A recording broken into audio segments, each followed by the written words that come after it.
From Temple University, this is Profiles in Literature, featuring interviews with authors and illustrators prominent in American literature for children. The moderator for this series is Dr. Jaqueline Shachter, Professor of Children's Literature with Temple University.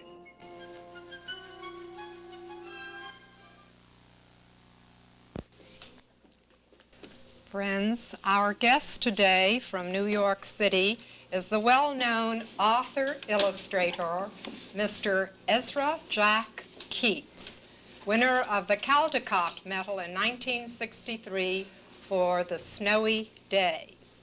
First, we will share illustrations from 9 of his children's books, used mainly by pupils in the preschool and primary grades.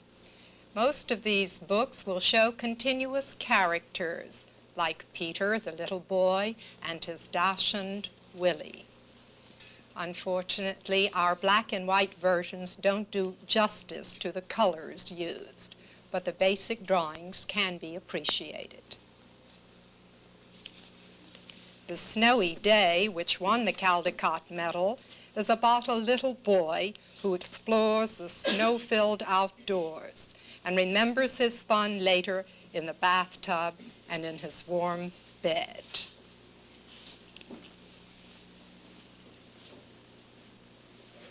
Whistle for Willie depicts the frustration of the young child who hasn't yet learned to whistle. At a decisive moment, he finds he can whistle and attracts his dachshund, Willie. Peter's chair traces the jealousy of a boy over the attention given to a new baby. In the end, Peter realizes that his baby chair is too small for him, and he helps to paint it for his little sister. A Letter to Amy concerns a lad who mails an invitation to Amy to attend his birthday party, even though she will be the only girl present. In Goggles, Archie and Peter find motorcycle goggles. When a gang attacks, their dog saves the precious goggles. In Jenny's Hat, a little girl wants a hat and experiments with a shopping basket and a lampshade as hat substitutes. My Dog is Lost, co-authored with Pat Chair, concerns a Puerto Rican boy who has lost his dog, and the boy imitates his pet to find the English words that describe him. A policeman then finds the dog. The Little Drummer Boy illustrates the famous Christmas song.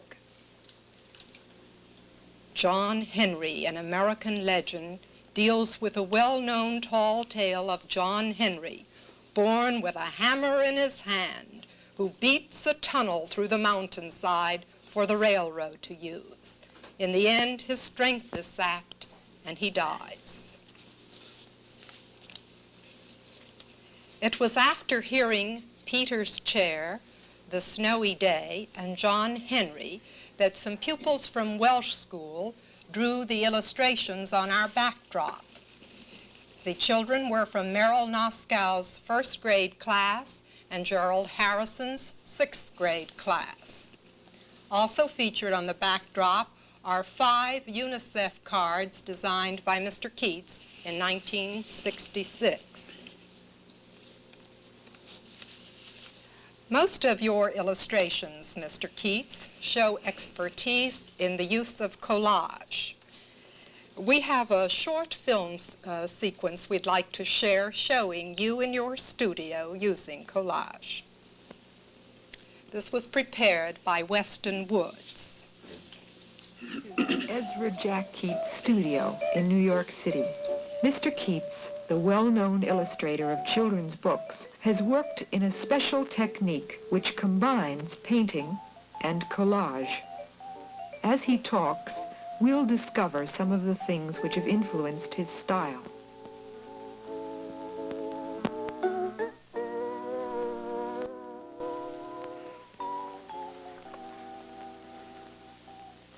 The Snowy Day was the first book that was really my own. In the process of doing it, my style changed. and the focus of my work changed to those things I cared most about.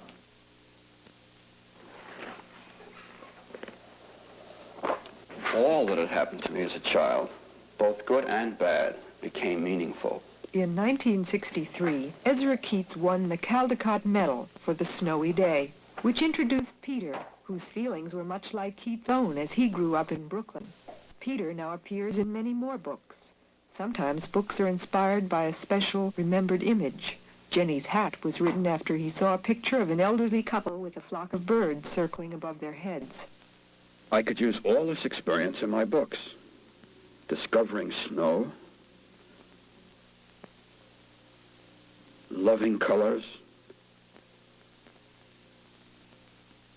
learning to whistle, loneliness, wanting something very badly,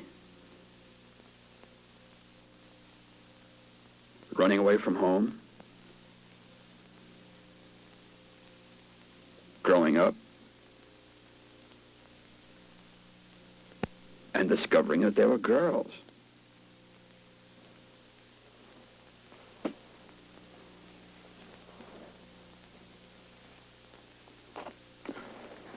When I was 5, my mother would awaken me at dawn so I could see the sunrise.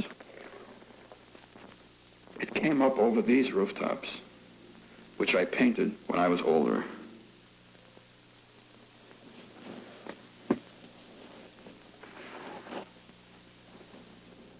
This one is a painting of my parents I did when I was 17.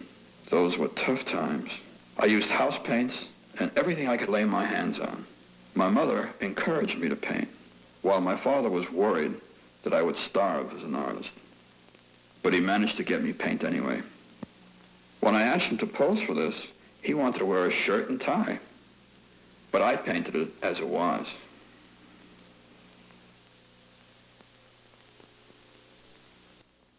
This is a night scene of the candy store across the street.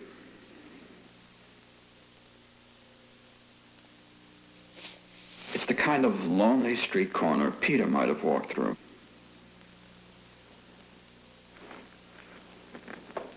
Where does Peter come from? Long before I ever thought of doing children's books, I found these photos in a magazine. The boy's expressive face, his clothes, his gestures captivated me.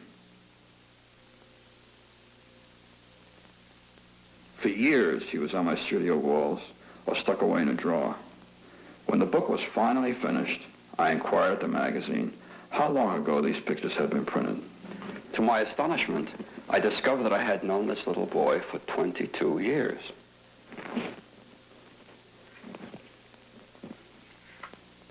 I hear from children who have also made friends with Peter. Mr. Keats keeps the children's letters on this wall. Here's one with a big house, and look at that wonderful chimney.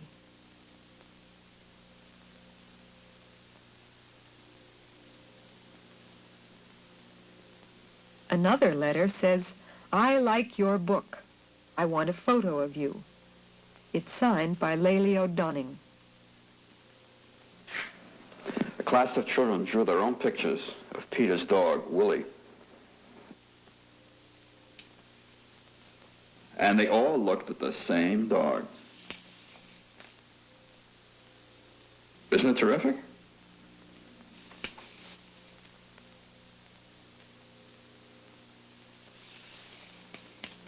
Look at this one. Here is some of the collage material I use in my work.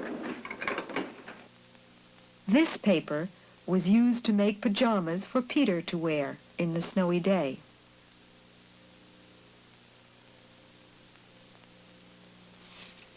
This became Sidewalk in Whistle for Willie.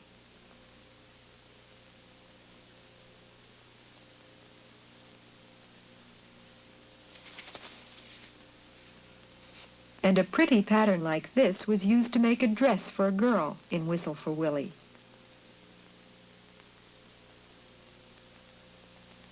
Since this paper looks like wood, it became a fence in a letter to Amy.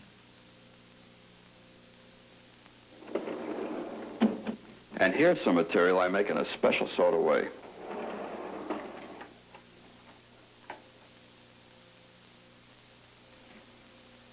Keats finds that new relationships of colors and patterns develop when he makes collage pictures out of cut and pasted paper. And the new effects encourage him to look for even more surprising patterns. He used some of these materials to illustrate the poems in a Spring Garden.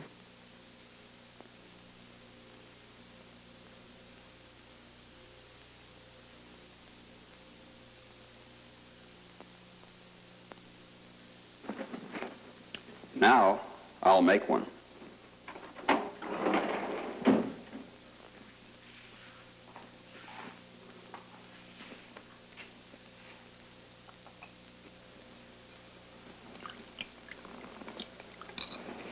Diluted oil paints are used.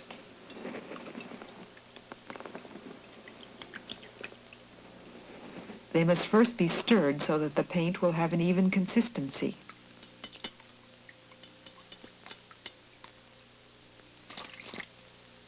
Then the paint is dropped into a shallow pan of water. It floats and bubbles and spreads into interesting patterns.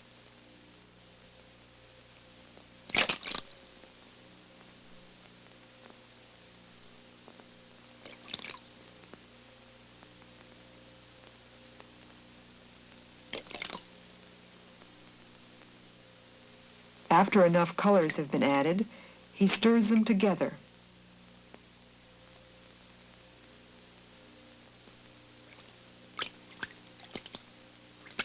If the result looks right, he gently places a piece of paper on top.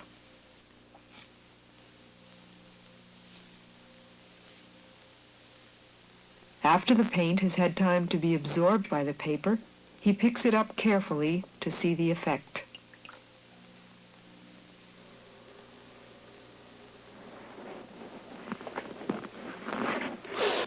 This stuff smells pretty strong. I think I better get out of here. This fascinating film clip may be the basis for some questions in a few minutes. Now I have the pleasure of introducing members of the panel. Mrs. Carolyn Field, Director of the Office on Work for Children of the Free Library of Philadelphia, and co-sponsor of our series of videotapes with Temple concerning important children's authors and illustrators. Next, Triple T doctoral students. These are people in the Training of Teachers program. From Jones Junior High, Mrs. Laura Garrett. From Welsh Elementary, Mr. Bill Bishop. From an in-service course in Welsh, Mr. George Beshan. And two Welsh pupils, Miss Yolanda Figueroa and Mr. Kelly Anderson, joined in the audience by Raymond Evans, all three students of Mrs. Susan Webster in third grade at Welsh. Before throwing the question period open to the panel and members of the audience, I want to lead with a question. Okay. Mr. Keats, long before it became popular to do so, you illustrated many books with figures of black children and Puerto Rican children. But is it not true that your themes are universal? Yes, I deal with universal themes. However, I selected to use black and Puerto Rican children. At the time I did my first books was because at that time there were no, or almost no books where the heroes were black or Puerto Rican. And in The Snowy Day, it was the first full-color picture book where the hero is black and he doesn't appear through the courtesy of other people. He's there on his own because he ought to be. And I had no idea I'd do any books following that, but I became very attached to Peter, and I did one, another, and another. And after the third book, I noticed he was growing. I wasn't even aware of it. And so I continued to have him grow until he grew so big we introduced a new character, Archie. to have a younger boy in the stories. Your texts are also very appropriate for the young readers for whom they're designed. Mrs. Field, don't you want to lead with a question? Well, I'm very interested in this whole business of the child growing in a series of books the way Peter has, and the fact that he has just sort of grown, because I have known a few other authors who've written about children who grow. Do you use a model for Peter? Is this why he's growing unconsciously? Do you have a child that you use? No.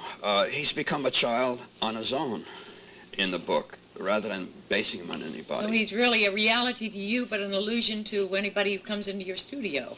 I guess so, but to me, I discovered that he was real from the very beginning, but I had no idea that he was that real, that he actually grew on his own. And as I say, after the third book, I realized that he was so real that I just almost observed him, rather than, I work with him rather than creating him, it seems. It's sort of participating in a natural growth of a very real Do you ever boy. use models in your Well, illustration? when I did The Snowy Day, I did use a model. In addition to being inspired for 22 years by this clipping, which I didn't realize I had carried around with me for so long, I wanted to make very certain that when I did Peter in The Snowy Day, that he looked like a black boy, not like a white kid colored black. And so I made many, many studies of the structure of his head and his face. And I wanted to appreciate, as much as I could observe and put down, what the qualities of a black child were and what unique beauty each race has, and not just to take one and color it differently. So at that point, I used a model. And from there, it's partly my own childhood. The things I've experienced as a kid always come into play. And he's just taken off and become a real person to me. Mrs. Garrett. First, will you develop or will you continue with Peter even though he has grown? He's becoming a problem to me, Yes. like a lot of people's children get to be as they grow up. His role in the last two stories and in one I just started again will be sort of the big brother. He'll look after Archie and help him in another role, that is of the sort of sympathetic older boy on the scene. In your book, A Snowy Day, Peter is real enough, but the background for Peter doesn't seem quite as real to me in looking at the book. Why is your background as it is? Well, they're really sort of abstract elements. Even Peter and the other figures are very, very simplified in that first book. He is simplified. The figure, for instance, you see him walking through the snow is almost like a little abstract shape. When I started, I didn't have all that experience in collage, and I wanted to keep it simple. But as the years have gone on, I've been able to put more detail, and I found the need to be able to paint more so I can get more expressions as the stories became more complex. But the background and Peter are both very simple. They're almost abstract shapes. For instance, the hills of snow are just pure shapes with no definition or shadows or things. It was just, I cut out a sheet of paper that I had colored whatever colors I thought went into snow, pink and blue and yellow and so on. But if you'll see High Cat or Goggles, you'll see that it's much more realistic now, because I felt I had to put more into it and tell more. And as a consequence, I couldn't work, for me anyway, that abstractly. Mr. Bishop. Mr. Keats, I've noticed that most of your work lends itself really to the lower grades, the K through 3, rather than to the higher grades. And looking at your book, God is in the Mountain, I tend to agree with the New York Times book review, which said at the time, in 1966 when you wrote it, that don't you feel that this book is a little bit what it represents in terms of its abstract thought, a little bit too advanced for a child's comprehension? Well, I never intended it for young children. I aimed it at high school, college people, and adults. I just want to take that occasion to share, again, my own feelings about religion and the universality of religion. It's a collection of, after a lot of research, of quite a range of different religious concepts. And it's a non-establishment kind of religion. It's a personal religion, although it's taken from all the earliest quotations of the various religions before they became establishments and became less personal. And one thing nice about it is that I get letters very often from older people who say they read it to young children, and very often young children do grasp it, but its initial intent was not a book for young people, very young people. One particularly beautiful saying is an African saying in that book, to talk to one another is to love one another. Where did you come across that gem? Oh, it was a while ago. I went through so much material. I still have a library left over of books on religion that I kept going through. But I wanted, as I say, to get the essence that all religions have in common. And that it's one expression of it. People speaking to each other, love each other, if they speak honestly.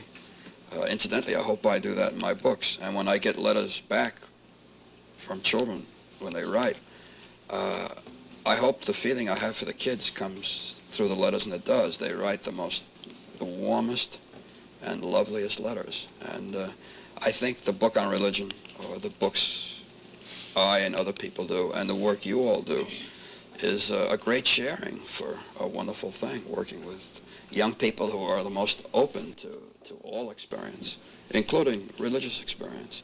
They see it, I think, more purely.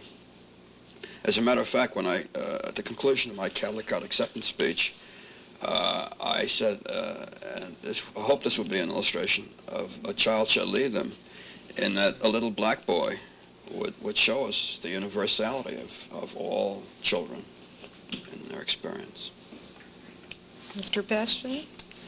Mr. Keats, have you ever considered basing a children's book on your own experience of drawing on your mother's kitchen table and how proud she was? I'm working on it now.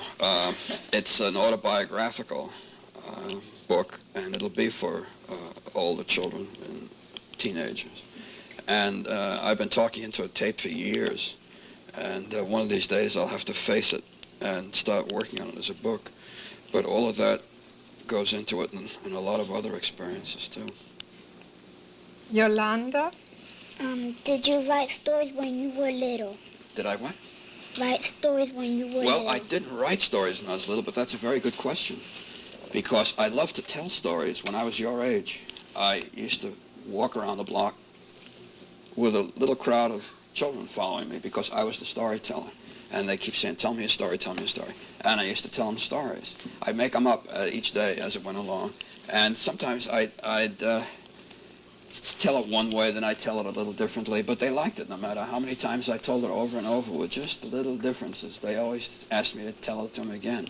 And I used to draw. I used to draw on paper bags, and on blank parts of newspapers. And now that I'm a grown man, the fact that I like to draw and tell stories came together, and I do books for children.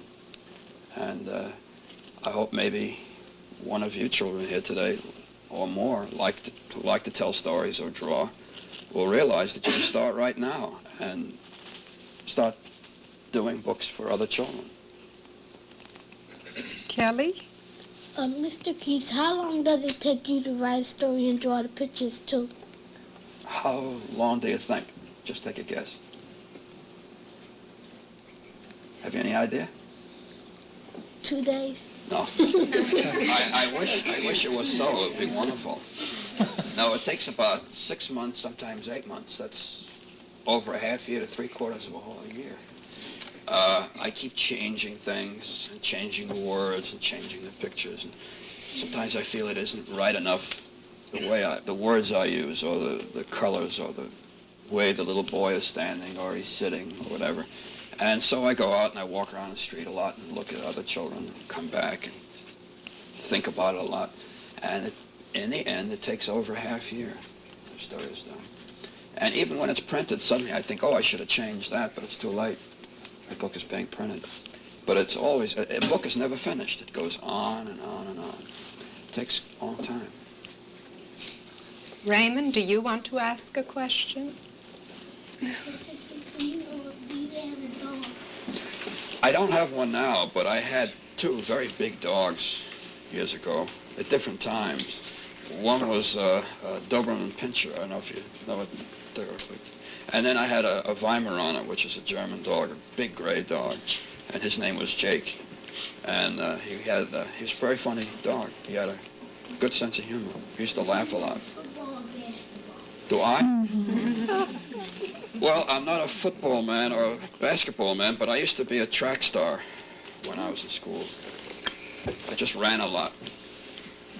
What are you? What's your favorite?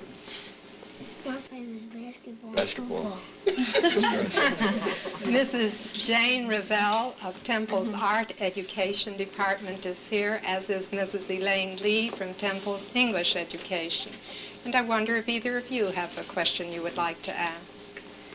Yes, I'd like to ask Mr. Keats if he was doing art professionally before he started to write the children's books. Yes. Well, I started working semi-professionally at the age of 4.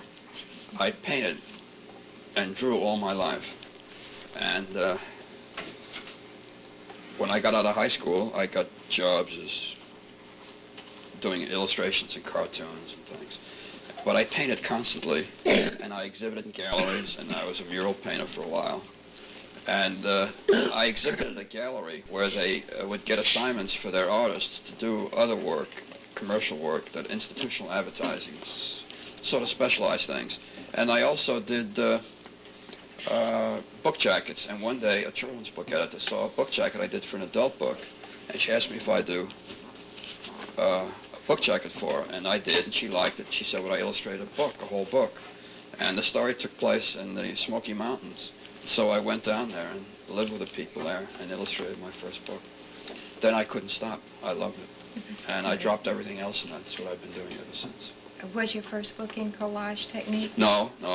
I got instructions on how to do my first book. Since I was just coming into the field, I couldn't throw my own weight around at all.